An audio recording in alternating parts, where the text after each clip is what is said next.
Ready to build a supportive network? Here are 3 ways to start.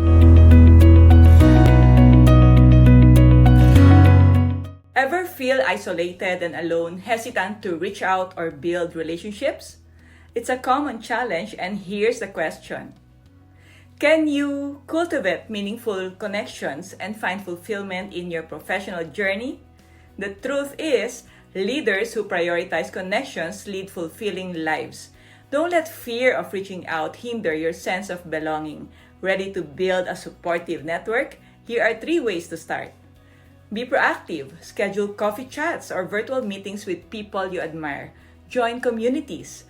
Offer value. Share your expertise and offer support to others to foster genuine connections.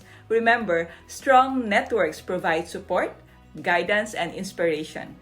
Break out of isolation, build meaningful connections, and watch your leadership journey flourish. Joke! Ano sa Japanese ang maganda? Kamukha ko. Ano naman sa Japanese ang speechless? Wasabi. Wasabi.